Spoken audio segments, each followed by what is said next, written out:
The scriptures pay a special compliment to Saint Joseph in calling him the just man.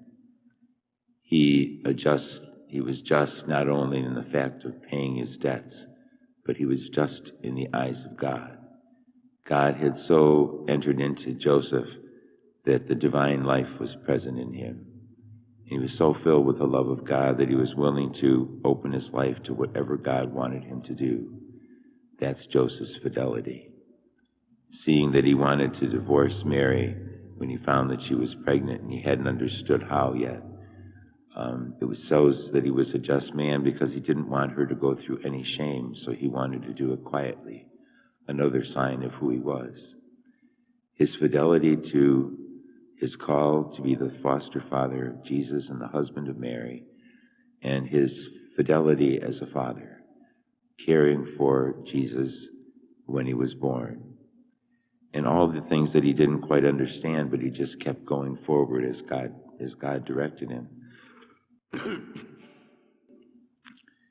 When he, after we hear of the birth of Jesus and the whole story of Mary and Joseph, we don't hear anything again until he was 12 years old, when he was lost in the temple. And then nothing is heard again, of course, until the wedding feast at Cana, when Jesus makes his appearance publicly. And what it says to us is that the Holy Family is just like our families. For all those many years in Nazareth, Joseph was teaching Jesus how to be a carpenter. He was teaching him how to grow up as a good and faithful young man.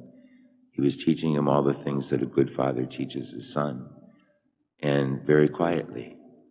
And I think that's something for us to say too, that in the ordinariness of our own family lives, God is working through us, fulfilling his kingdom and his desires for the world.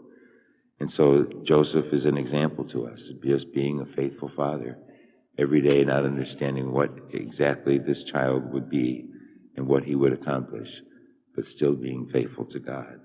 So today, as we celebrate his feast, he's also known as the protector and guardian of the church, because of his protection of Jesus and Mary.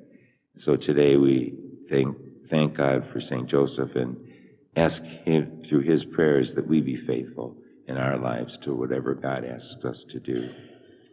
Let us stand now and profess our faith.